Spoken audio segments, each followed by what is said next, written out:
প্রিয় দর্শক বন্ধুরা, এই মুহূর্তে আপার প্রাইমারি থেকে উঠে আসছে অত্যন্ত গুরুত্বপূর্ণ কিছু খবর আপডেট। ভিডিও শুরুতেই কিন্তু আপনারা দেখতে পেলেন তিলোত্তমার বুকে যোগ্য বঞ্চিত ইন্টারভিউ দেওয়া এবং প্যানেলভুক্ত এবং ওয়েটিং তালিকাভুক্ত বিভিন্ন প্রার্থীদের সংগঠিত একটি বৃহত্তর আন্দোলন কর্মসূচি।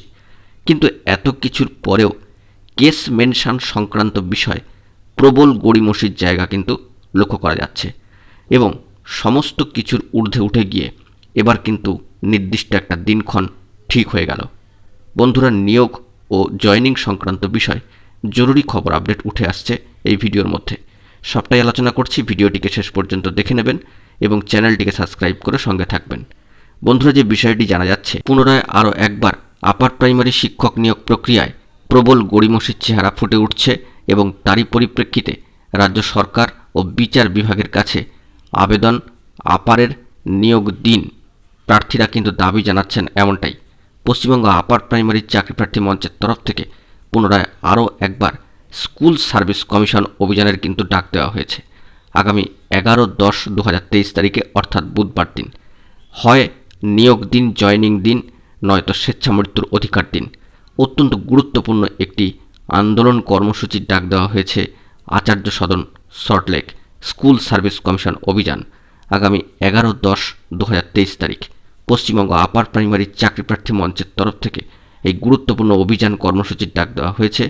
সেখানে সমস্ত প্রার্থীদের যারা ইন্টারভিউ দেওয়া, প্যানেলভুক্ত, ওয়েটিং তালিকাভুক্ত, লাস্ট ওয়েটিংকে তারা স্কুলে পাঠাবেন এমনইভাবে কিন্তু তারা দৃঢ় প্রতিজ্ঞ হয়ে উঠেছেন।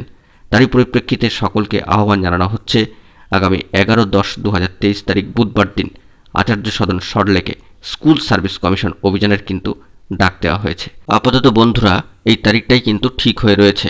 যে বিষয়টি আমরা পূর্বেই জেনেছি যে পশ্চিমবঙ্গ আপার প্রাইমারি চাকরি প্রার্থী মঞ্চের তরফ থেকে এই বার্তা বা হুঁশিয়ারি আগে থেকেই জানিয়ে দেওয়া হয়েছিল যে কমিশন যদি কেস মেনশন না করে পুজোর ঠিক আগে এবং নিয়োগ, জয়েনিং, কাউন্সেলিং সংক্রান্ত কোনো বিষয়ে আপডেট না আসে বা অগ্রগতি না হয়, তারা কিন্তু আবারও তিলোত্তমার বুকে নামবেন। ঠিক সেই অনুযায়ী এবং সেই কথা অনুযায়ী তারা কিন্তু আবারও এই গুরুত্বপূর্ণ দিনক্ষণ ঠিক করে তিলোত্তমার বুকে নামতে চলেছেন। তবে এবারে তারা আচার্য সদন অভিযানে যাচ্ছেন, অর্থাৎ স্কুল সার্ভিস কমিশন দপ্তর অভিযানে তারা কিন্তু এবার নামতে চলেছেন। তাই ওই দিন একটা প্রবল ঝড়ের সম্ভাবনা রয়েছে, কারণ ইতিমধ্যে 9 বছরের বেশি সময় ধরে এই নিয়োগ, কাউন্সেলিং, জয়েনিং সংক্রান্ত গুরুত্বপূর্ণ নির্দেশ আসার অপেক্ষায় থেকে থেকে 10 থেকে 12টা বছর তাদের জীবন থেকে অতিক্রান্ত হয়ে গিয়েছে। চাকরির আর কটা দিনই বা তাদের বাকি থাকলো। তাদের থেকে বেশিও সাফার করছে স্কুল এবং স্কুলের বাচ্চারা। তাই তারা চান দ্রুত কমিশন কেস মেনশন করুক এবং তাদেরকে জয়েনিং দিয়ে স্কুলে পাঠাক, কারণ তারাও দীর্ঘ 9 বছরের বেশি সময় ধরে বঞ্চিত হয়ে রয়েছেন। হকের দাবিতে এবার তারা 11 তারিখ বুধবার দিন আবারও কিন্তু তিলোত্তমার বুকে নামতে চলেছেন স্কুল সার্ভিস কমিশন অভিযানের ডাক দিয়ে। অত্যন্ত গুরুত্বপূর্ণ এই দিনটি হতে চলেছে এবং আজকে সোমবার, আজকেও কিন্তু আপার প্রাইমারি শিক্ষক নিয়োগ সংক্রান্ত মামলা অত্যন্ত দূরেই লিস্টেড হয়ে রয়েছে, যা গতকালকেই আপনাদেরকে একটি ভিডিও করে জানিয়েছিলাম। বন্ধুরা, উপরে আই বটন এবং শেষে এন্ড স্ক্রিনে তার লিঙ্ক থাকছে, অবশ্যই দেখে নেবেন এবং গুরুত্বপূর্ণ আপডেটগুলি পাওয়ার জন্য চ্যানেলটিকে এখনই সাবস্ক্রাইব করে নিয়ে সঙ্গে থাকবেন। পরবর্তী আপডেট পেলে অবশ্যই আপনাদের মাঝখানে তুলে ধরব। বন্ধুরা, এখন এটুকুই। ধন্যবাদ।